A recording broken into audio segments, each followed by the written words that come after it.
Hello, my name is Pavel Martinov and I welcome you on my YouTube channel. Today in this video we will speak about compensation for material.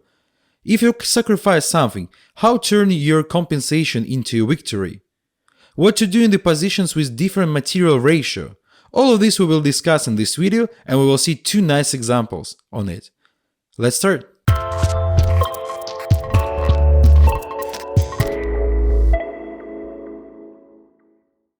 Let me introduce you a first example. This game I played against Grandmaster Neverov with black color, and this position appeared in the game. Right now, white wants to destroy black pawn structure by taking on f6. So, I need to do something with my knight on f6, and I decided to sacrifice a pawn, knight e4. Seems that white can take, and this was in the game. Takes. I took on h3, and they took on b7. As we can see, white have extra pawn. But I have a pair of nice bishops and white king's position is quite weak, so I have a compensation for a pawn. Let's see how it was in the game and what I did with the compensation. Queen g5, I'm trying to play active and make some pressure on the king. f4, white wants to block this guy that making pressure on the king side. Queen g6, bishop d4, trying to rescue an e3 pawn. So I played rook d8. So I want to bring all my pieces in the game. And I want to have bishop f4 possibility probably somewhere. Because right now my rook on d8 is looking on bishop to d4. And I'm keeping the voltage. It's really important when you have a compensation and the position is quite unclear with lots of pieces. So you need to keep this voltage and to see how it's going. Queen f3, returning queen to the king side. Bishop f5. Right now I want to play bishop e4. Knight c5, bringing the knight to the game, and as well in defending the e4 square right now. And what I played here?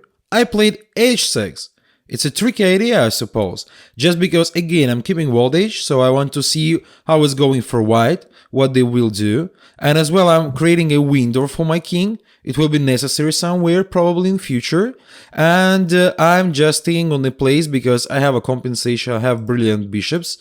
So, but I didn't define my plan yet. So I need to do some move that will improve my position, and h6 is improving my position because of the window as well. So my opponent played king h2. He wants to stay on the place as well. I played bishop f8. I want to have a space for my rooks, so they're looking for the center, and I'm going back with my bishop because I will connect him to the game from some other field. Right now I'm opening the way for my rooks. Queen g3, check here. And right now I played rook d6. I want to bring my rook to g6 to make some more pressure on king side. So I found the way, I found the possibility how to make some more pressure.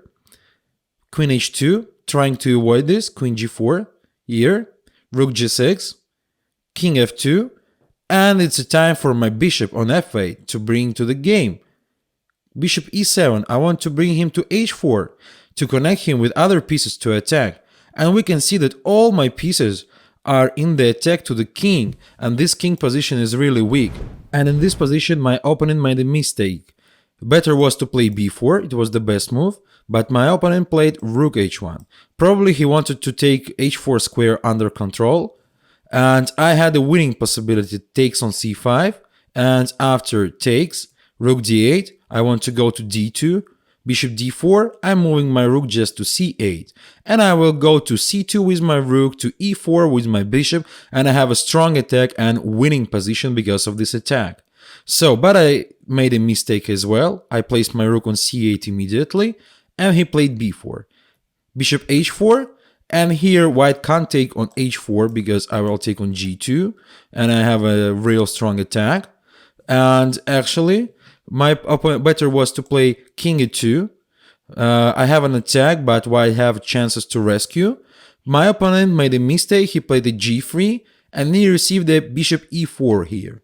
He can't take on e4 by the knight because of the rook c2, and I'm winning some material. He played queen g2, takes. I took on g3, king e2, queen f5. I want to support attack with my queen to c2, king d2 this way. And I played a tricky move a5, So I want to open some more files for my rooks. A3, takes, rook a6. Right now he can't take on a6 because he will receive a checkmate by my queen on c2 because my rook will support. So let's see how it's going here, and a checkmate is here. So he played queen e4 this way, rook a2, king d3, queen g4. I'm always trying to create treatments. Right now I want to play queen a2 checkmate. That's why he needs to play king c4, check, king d5. As we can see, this king made a long way from his king side to the real center, d5 square. Queen b5, trying to make some new treatments. Here, rook a3, here, queen c6. And my opponent resigned in this position because he will receive a checkmate anyway. For instance, king c4, check, here, and after rook b8 we can see that the checkmate is really very soon. So, in this game I sacrificed a pawn, and I received a pair of bishops for this and a possibility to attack on king side. I kept voltage when it was necessary, and I'm always trying to improve my position, and in the right moment I started an attack to a king, and finally I got white king. Let's move to the second example. This position appeared in the game of Rashid Nejmedinov, a famous Soviet master, and actually he decided to sacrifice a queen. He played queen f6. Kind of a magnificent move actually. So after knight e2, just because if black will take immediately on f6, I will take on d4 and my knight is still on c3. So it's better to make white jump out from the c3 with this knight, because after knight e2 takes, here white returned to c3. So white has just only 2 pieces for a queen. Seems like only 6 pawns for a full queen, but we can see that the king position is really weak, and white wants to play knight e5 following bishop d4 and start to make some treatments after knight f6 to the king. And actually they have a advantage in developing because these guys are still out of the game for black. So rook e8, black wants to bring rook to e6 to protect the pawn on f6. It's logical. Knight d5, rook e6, bishop d4. Actually, black played king g7. Better was to play queen d8. And like after f4, the position is really complicated. White, they have a strong compensation for a queen, but actually they have queen, so it's important as well. So it can be something like this: rook c6, e5, f5, here, takes on f6, just because other way black will receive troubles. So they need to take on f6, take on f6, and the position is really quite complicated. So after, let's return to the game. After king g7, white just played rook d1. So they're really keeping the voltage. They want to bring the rook to d3 and move to f3 to make some more pressure on f6 pawn. So white wants to bring all their pieces to the game to start an attack. d6, rook d3, here, rook f3.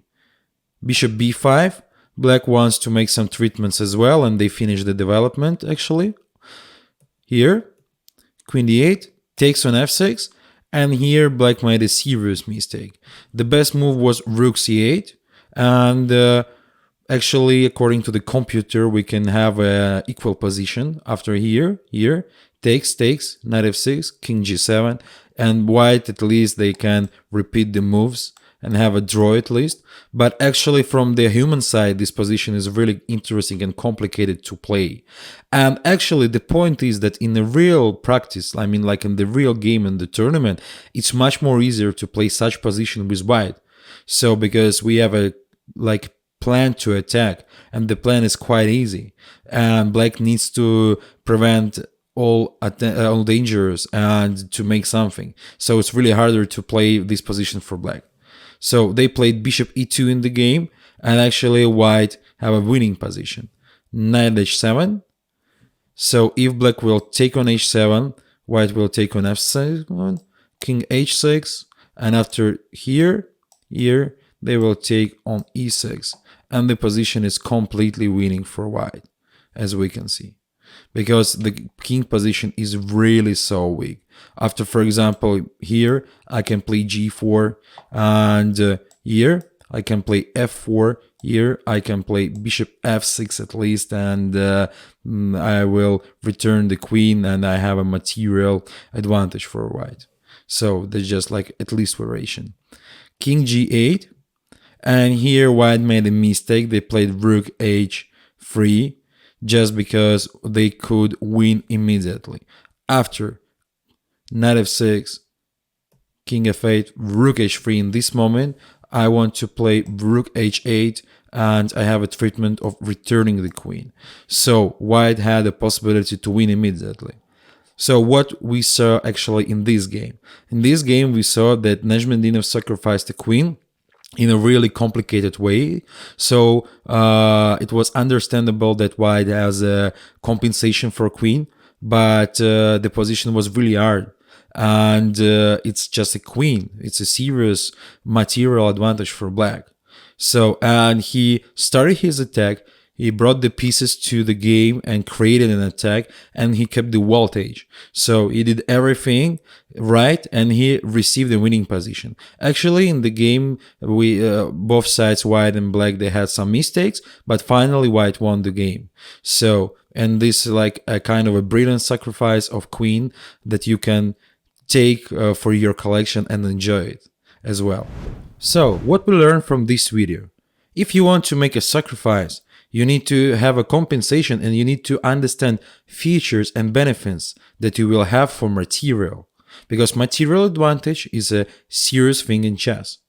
And if you're playing an unclear, complicated position with the compensation, you need to keep voltage, you need to have a plan how to evaluate your position, and you need to bring all your pieces in the attack and try to make everything to bring your compensation for a point in a tournament sheet. Have a nice day and learn chess with me on my website PavelChess.com. See you in the next videos.